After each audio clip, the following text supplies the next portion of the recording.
Pagkawasak ni Yuan sa mga pader at kulungan ay biglang nagsilapit sa kanya ang mga ligaw na espiritong halimaw na nasa loob ng dungeon. Habang inuobserbahan si Yuan ay napapaisip si Susano kung talaga bang natalo nito ang halimaw na si Orochi. Hindi na kinailangang makipaglaban ni Yuan dahil hinigop na ng kanyang suot na kaini ang mga ligaw na espiritu na pumalibot sa kanya. Bahagya namang napangiti si Susano matapos mapanood ang kapangyarihan ng suot na glove ni Yuan. Napansin ni Yuan ang naging reaksyon ni Susano kaya tinanong niya ito kung bakit daw ito natutuwa. Sumagot naman si Susano nang wala naman daw, sinabi niya rin na magpatuloy lang daw si Yuan sa ginagawa nito. Pinagmasdan ni Susano ang naglalakad na si Yuan, naisip niya na mayroon nga raw itong suot na kakaibang item at mukhang totoo nga raw ang sinabi nito na natalo niya si Orochi. Naging interesado si Susano kung paano nga raw tatapusin ni Yuan ang kanyang dungeon. Nasasabik na nga raw siyang malaman ito. Nag-umpisa na ulit magtanong si Susano. Tinanong niya kung bakit daw sinira pa ni Yuan ang mga pader gayong naituro na niya dito ang tamang daan. Nagtanong din siya kung may rason ba raw si Yuan. Nakaramdam naman ng pagkairita si Yuan at sinabihan si Susano na tumigil na raw ito sa pagtatanong. Nung maubos ni Yuan ang mga ligaw na espiritu sa loob ng first floor ay nakatanggap ito ng notification na nag-level up daw siya. Nadagdagan ng tig-iisang puntos ang kanyang constitution, perception, at dexterity. Pagkatungtong ni Yuan sa mga sunod na palapag ay hinigop din ng kanyang kaini ang mga ligaw na espiritu. Naisip niya na puro nga raw spirit o undead type monster ang mga nakakaharap niyang halimaw sa bawat palapag. Napatanong siya sa nakasunod sa kanyang si Susano kung ang lahat ba raw ng mga espiritong nakita nila ay ang mga taong pinatay nito noon. Hindi naman nagbigay ng tamang sagot si Susano at sinabi niya lang na siguro raw. Habang nakatingin sa maliit na anyo ni Susano ay naisip ni Yuan na ganito man ngayon ang itsura nito. Pero hindi lang daw ito isang master swordsman na kinilala ni Asura, isa rin daw ito sa mga pinakamahusay na spirit master at necromancer sa buong tower. Kaya napakadali nga raw na ipunin nito ang mga espiritu ng mga taong pinatay niya. Pagkarating ni Yuan sa tapat ng isang pinto ay sinabi niya kay Susano na pakiramdam niya nga raw ay para siyang umaakyat sa bangkay ng ibang tao. Nandidiri nga raw siya habang iniisip ito. Sa pagtulak ni Yuan sa pinto ay sinabi niya na napakarami na nga raw niyang nakilalang tao noon na kagaya ni Susano, pero ito nga raw ang pinakamalala sa lahat. Sumagot naman si Susano nang paano naman daw nakakapagsalita ng ganoon si Yuan gayong hanggang ika-21 palapag pa lang ang nararating nito. Pagkapasok ni Yuan sa loob ng pinto ay nakita niya sa bandang gitna ang isang nakayukong halimaw. Nakatanggap din siya ng notification na nakarating na raw siya sa ika-10 palapag. Pinasok daw niya ang room number 1 at kailangan daw niyang patayin ang halimaw. Habang unti-unting itinataas ng halimaw ang katawan at ulo nito, ay nakatanggap si Yuan ng notification na magbubukas daw ang room number 2 kapag natapos na niya ang room number 1. Makakaakyat daw ito ng sunod na palapag kapag tapos na nitong tapusin ang room number 5. Sinabihan ni Yuan ang nag-uumpisang gumalaw na halimaw na hindi na raw nito kailangang tumayo. Nabalot ng malakulay lilang apoy ang buong katawan ng halimaw nang dahil sa paggamit ni Yuan ng kanyang skill na Holy Fire. Mabilis na sinunog ng Holy Fire ang buong katawan ng halimaw. Nagulat si Yuan nang makita nito na umiiyak ang halimaw na kinakalaban niya. Noong hindi na makagalaw ang halimaw ay natanggap ni Yuan ang notification na tapos na raw niya ang room number 1. Palusoo na ng tuluyan ang buong katawan ng natalong halimaw. Nagtanong naman si Susano kung gusto ba raw ni Yuan na may sabihin siya. Gaya nga raw ng hinala ni Yuan, ang mga kinakalaban nito ay ang mga taong pinatay niya noong nabubuhay pa siya. Iniipon niya nga raw ang lahat ng spirit at undead na kanyang natatalo hanggat makakayanan niya. Ang pinakamatanda nga raw siguro na espiritu doon ay aabot sa edad na 5,000 taon. Wala na nga raw paraan para iligtas pa ang mga espiritong ito. Imbis na lang kung may tao na mahihigitan ang kakayahan niya sa pagiging isang spirit master o necromancer. Gayunpaman, makakalaya na nga raw ang mga ito kapag pinatay na sila ni Yuan. Pero pagdating daw ng room number 6, pahirap na raw ng pahirap ang difficulty nito. Nagtanong si Susano kay Yuan kung ano na raw ang gagawin nito. Hahayaan na ba raw nito ang mga espiritu sa mga sunod na kwarto, At dederecho na ng pag-akyat sa sunod na palapag pagkatapos nito sa room number 5. Nagpatuloy na sa paglalakad si Yuan at sinabi nito kay Susano na tama nga raw ang mga narinig niya tungkol dito, sobrang nakakasuklam nga raw ito. Hindi naman makapaniwala si Susano sa narinig niyang pang-iinsulto. Sinabi ni Yuan kay Susano na tatapusin niya nga raw ang bawat kwarto kahit hindi nito sabihin. Sinabi niya rin kay Susano na iiwan na niya raw ito doon lalo na't kung ano-ano pa ang iniintindi nito. Tinapos ni Yuan ang lahat ng kwarto sa bawat palapag. Bawat spirit at undead monster na nakakaharap ni Yuan ay madali niya lang natatalo sa tulong ng kanyang kaini. Kasabay ng pagpatay ni Yuan sa mga halimaw na kanyang kinakalaban ay ang pagpapalaya niya rin sa mga ito. Kung minsan ay kinakailangan niya ring gumamit ng kanyang espada upang maiwasan ang sabay-sabay na pagsugod sa kanya ng mga halimaw. Kada halimaw na nakakaharap niya ay tila lumuluha at humihingi ng saklolo. Hanggang sa magmakaawa na ang mga ito na patayin sila ni Yuan upang makaalis na sila sa pagkakakulong ng matagal sa loob ng dungeon. Ayaw na nga raw nilang makaramdam pa ng pagdurusa. Sa tuwing natatalo ni Yuan ang mga ligaw na espiritu at mga undead monster ay hinihigop ang mga ito ng kanyang kaini. Tuwing nangyayari ito ay nakakatanggap din siya ng notification na hinihigop daw niya ang hinanakit o pagdaramdam ng mga natatalo niyang halimaw. Habang kagat-kagat ang kanyang labi ay napapaisip si Yuan kung ano raw ang ibig sabihin ng natatanggap niyang notification. Sa pakikipaglaban ni Yuan ng 10 araw ay umabot na ito sa ika-40 palapag. Bawat araw ay tumatapos siya ng 4 na palapag.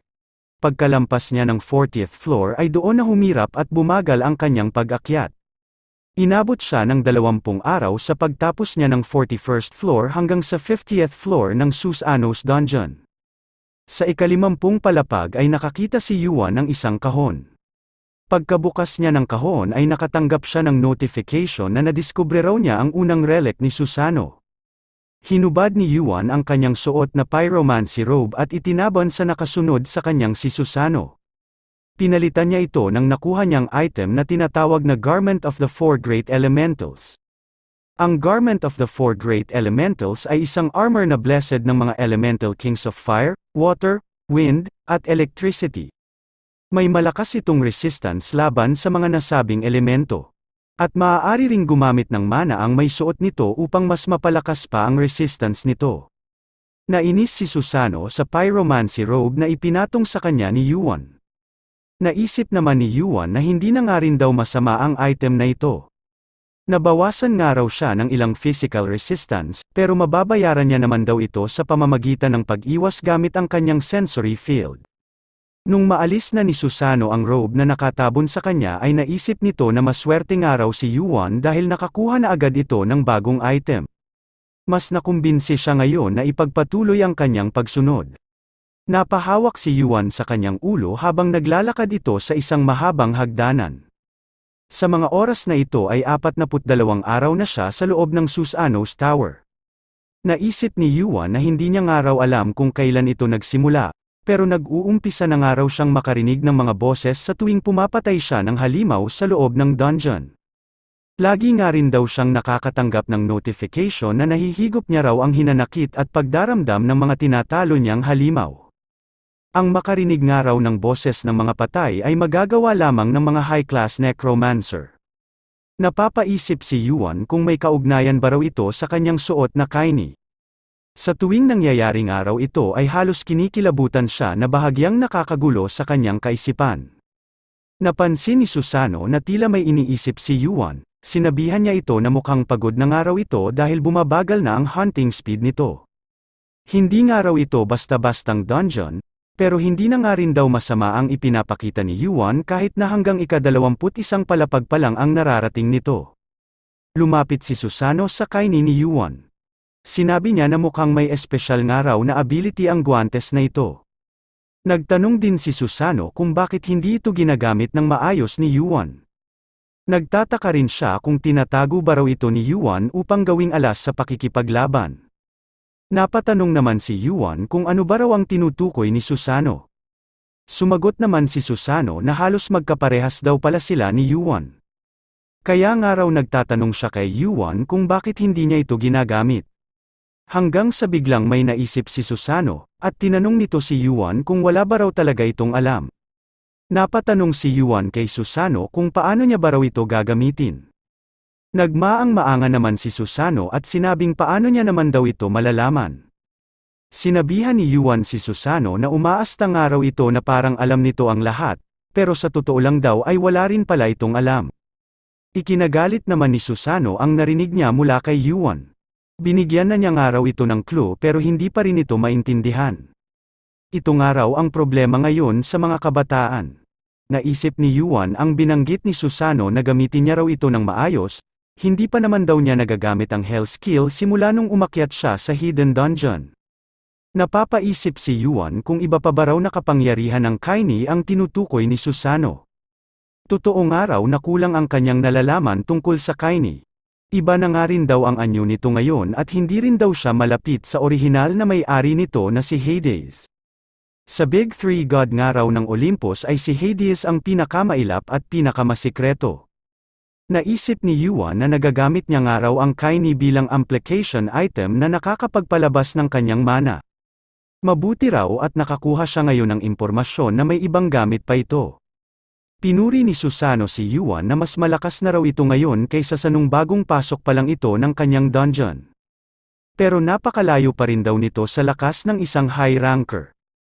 Isang himala ng araw ang isang 21st floor na player ay umabot sa palapag kung nasaan sila. Pero malaki pa rin daw ang kakulangan nito. Binugaw naman ni Yuan ang puna sa kanya na si Susano at sinabihan niya ito na wag daw siya nitong guluhin na parang isang langaw.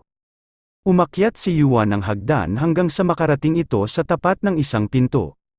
Gaya ng mga pinto na kanyang nadaanan sa ibang palapag, puno rin ang pintong ito ng sira at kalawang. Nagsalita ulit si Susano at sinabi kay Yuan na magiging napakahirap na raw nito. Tumingin naman si Yuan at pinakinggan ang sunod na sasabihin ni Susano. Napangiti naman si Susano dahil binibigyang pansin na raw siya ngayon ni Yuan. Habang binubuksan ni Yuan ang pinto ay tumawa si Susano at sinabing wala na nga raw siyang sasabihin pa dito, bahala na raw itong tumingin ng kanya.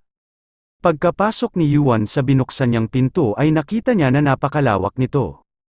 Kasunod noon ay nakatanggap ito ng notification na naroon na raw siya sa ika-60 palapag.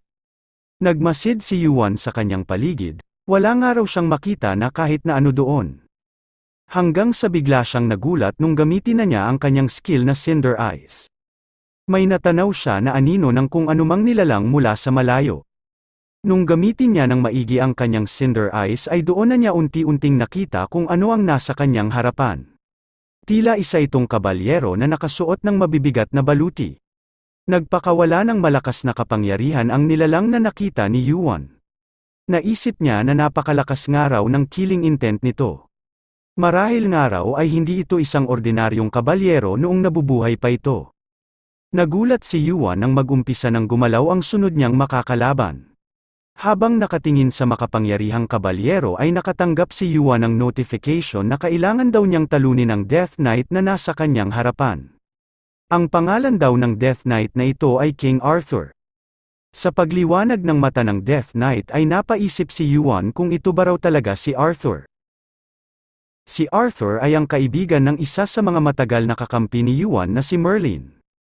Naikwento nga raw sa kanya ni Merlin kung paano niya nakilala si Arthur noong halos nagsisimula pa lang siyang maging isang player. Mula nga raw noon ay napakahalimaw na nito sa paggamit ng espada at lubos na itong pinagkakatiwalaan ng kanyang mga pinamumunuan. Madalas nga raw tinatawag ni Arthur si Merlin tuwing nakikita niya ito. Sinasabi nga raw nito sa kanya na tumigil daw muna siya sa pagbabasa ng libro at mag-ehersisyo naman ng kaunti. Kahit ano nga raw pagtanggi ni Merlin ay wala siyang nagagawa sa sobrang pagpupumilit sa kanya ni Arthur. Para nga raw kay Merlin ang pagiging pagkamatapat ni Arthur ay hindi mapapantayan ng kahit na sino paman. Naaalala pa ni Yuan ang lungkot sa mukha ni Merlin tuwing sinasabi nito na gusto pa nga raw niyang makita ulit ang kanyang kaibigan. Si Arthur ay ang King of the Knights, King of Britain, at ang Head of the Knights of the Round Table. Sa dami nga raw ng kwento tungkol kay Arthur na narinig ni Yuan ay parang halos kilala na niya ito. Bigla na nga lang daw itong hindi bumalik, noong isang beses na lumabas ito para manghunting. Sinabi ni Yuan na narito lang daw pala ito. Hindi niya nga raw akalain na nakulong na dito si Arthur na lagi niyang naririnig kay Merlin matapos itong patayin ni Susano. May napansin si Yuan sa undead na katawan ni Arthur, hawak pa nga rin daw nito ang sarili nitong item. Naglakad papalapit kay Yuan ang Death Knight na si Arthur. Nakatuon naman ang pansin ni Yuan sa dala-dala nitong espada na kilala sa tawag na The Great Excalibur. Naisip ni Yuan na marahil nga raw ay hindi naging isang high ranker si Arthur noong nabubuhay pa ito. Pero narinig nga raw niya kung gaano kabilis ang pagtaas ng rank nito. Tumigil sa paglalakad ang Death Knight na si Arthur at mabilis na tumalon papasugod kay Yuan. Nabigla naman si Yuan sa mabilis na paglapit nito. Habang papalapit sa kanya ang Excalibur ng Death Knight na si Arthur ay napansin niya na ice attribute ang mana na ginagamit nito. Tumama sa pwestong kinatatayuan ni Yuan ang pag-atake ng Death Knight na si Arthur. Nagdulot ito ng malamig at malakas na pagsabog. Hindi naman napinsala si Yuan ang dahil sa paggamit niya ng skill ng suot niyang Hermes threads.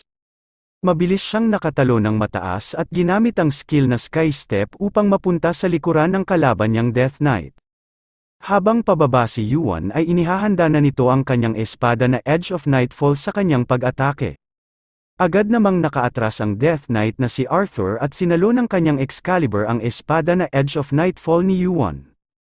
Kahit na malaki ang pangangatawan nito ay mabilis pa rin itong nakakaiwas at nakakagalaw. Sa pagtatagpo ng kanilang sandata ay binalot ni Yuan ng skill na Holy Fire ang kanyang Edge of Nightfall at gumamit din siya ng Arcane Sword skill upang mas palakasin pa ito. Nung sabay na lumampas ang kanilang mga espada ay naisip ni Yuan na kung sa normal nga raw, hindi pa niya magagawang matalo si Arthur. Pero sa tagal na nga rin daw napatay ni Susano, na siyang Master of the Undead.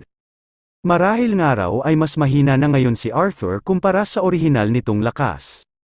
Bawat pagtatagpo ng espada ni Arthur at ni Yuan ay nagdudulot ng matinding pagkasira sa kanilang kapaligiran. Nagtago si Yuan sa makapal na usok na dulot ng kanilang paglalaban. Hinanap naman ng Death Knight na si Arthur kung nasaan na ito. Nagulat na lang si Arthur nang marinig niya sa kanyang likuran ang boses ni Yuan. Sinabi ni Yuan kay Arthur kung saan ba raw ito nakatingin. Agad na humarap si Arthur kung saan niya narinig si Yuan, pero sa eksaktong pagharap nito ay mabilis siyang inatake ni Yuan sa kanyang dibdib. Kahit matagumpay ang ginawang pag-atake ni Yuan ay hindi ito natuwa. Nagulat pa ito nang makita niya kung saan tumama ang kanyang pag-atake. Tumama ang kanyang espada sa isang makapal na bagay. Bumuo si Arthur ng makapal na panangga gamit ang kanyang Ice attribute mana. Habang nakatingin pa si Yuan sa Ice Shield ay bigla namang nawala si Arthur sa kanyang harapan. Naisip ni Yuan na napakabilis nga raw nito. Sa isang iglap ay sumulpot sa kanyang tabihan ang Death Knight na si Arthur. Bahagyang nakaiwas si Yuan kaya nadaplisan siya ng Excalibur ng Death Knight na si Arthur sa kanyang kanang braso.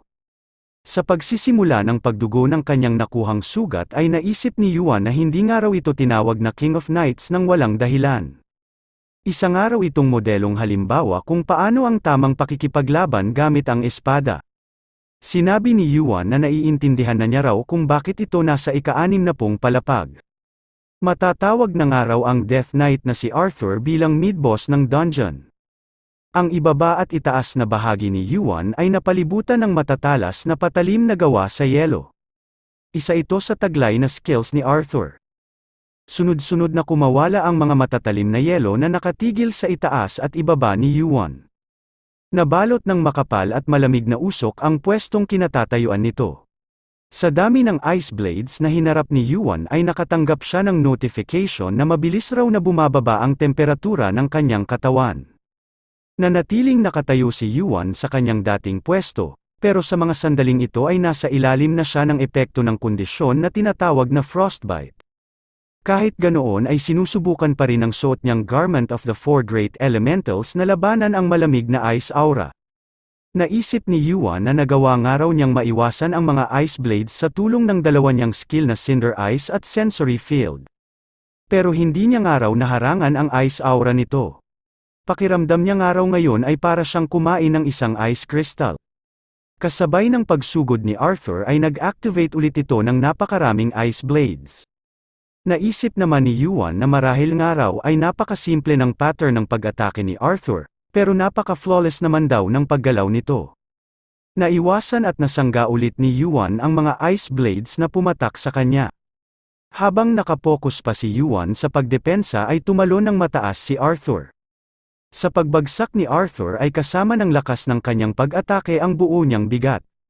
Imbis na umiwas ay inabangan pa ni Yuan ang pag-atake ni Arthur. Bago pa magpanagpo ang kanilang mga espada ay nagkaroon ng malakulay lilang liwanag sa pwesto ni Yuan. Ginamit na pala ni Yuan ang kanyang Holy Fire upang labanan ang pagbaba ng kanyang temperatura, at labanan din ang status condition na frostbite. Sa init na taglay ng skill na Holy Fire ay nagtagumpay si Yuan na labanan ang panlalamig na kanyang nararamdaman. Nung halos kaunti na lang ang distansya ni Arthur ay gumamit si Yuan ng Gigantification. Dahil doon ay nagkaroon ng lakas ng isang giant ang kanyang braso, at ang kanyang constitution ay pansamantalang malilipat sa kanyang strength. Hindi pa ganoon kataas ang constitution ni Yuan kaya partial gigantification lang ang mangyayari.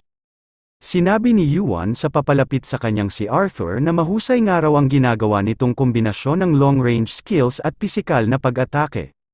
Pero ngayon nga raw ay mag-iiba na ito dahil hindi na lang siya dedepensa, aatakihin na niya rin ito. Nagtagpo muli ang Excalibur ni Arthur at Edge of Nightfall ni Yuan. Hindi na kinaya ni Arthur ang lakas na taglay ng kanang braso ni Yuan. Naging dahilan ito upang umangat ang braso ni Arthur na may hawak sa Excalibur. Umabot hanggang sa balikat ng Death Knight na si Arthur ang Edge of Nightfall ni Yuan. Naputol ni Yuan ang kanang braso ni Arthur. Nagawa niya ito sa halos malahiganting lakas ng kanyang braso sa paggamit niya ng Gigantification. Hindi na nagaksaya ng oras si Yuan at agad din na pinutol ang kaliwang braso ng Death Knight na si Arthur. Ngayon ay wala na ang magkabila nitong braso. Binalot ni Yuan ng skill na Holy Fire ang kanyang espada na Edge of Nightfall at agad na lumapit sa pinakamukha ng Death Knight. Sa lakas ng mga pinagsama-samang skill ni Yuan ay agad na bumagsak at natumba ang Death Knight na si Arthur. Unti-unting naluso ang katawan ni Arthur sa Holy Fire skill ni Yuan. Habang nangyayari ito ay sinabi ni Yuan kay Arthur na hindi na nga raw nito kailangang makipaglaban, maaari na nga raw itong magpahinga. Gaya ng unang nangyari noong pumasok si Yuan sa Susanos Dungeon. Hinigop din ng kanyang kaini ang espiritu ng Death Knight na si Arthur. Kasunod noon ay nakatanggap siya ng notification na nahigop daw niya ang resentment ni Arthur. Habang nakatingala ay nasabi ni Yuan sa kanyang sarili, na maganda nga raw sana kung nakita ni Merlin ang pangyayaring ito. Nagulat si Yuan nang may bigla itong marinig na boses. Patanong na binigkas ng boses na ito ang pangalan ni Merlin. Agad na tumingin si Yuan sa kanyang suot na kaini. Hinaplos niya ito ng kanyang kaliwang kamay at tinanong kung si Arthur ba raw ito. Hindi naman ito itinanggi ni Arthur, inalok niya rin ng isang kasunduan si Yuan. Kapag nga raw ginawa ni Yuan ang kanyang pabor, papayag daw siya sa kahit na anong contract na gustuhin nito. Kahit pa nga raw na maging isa niya itong panghabang buhay na tagasunod ay handa itong pumayag. Nakiusap si Arthur kay Yuan na hayaan niya nga raw itong makita muli si Merlin. May kailangan nga lang daw siyang sabihin sa kanyang kaibigan. Kailangan nga raw nitong malaman na si Lancelot ay pinagtaksilan ang Bretanya.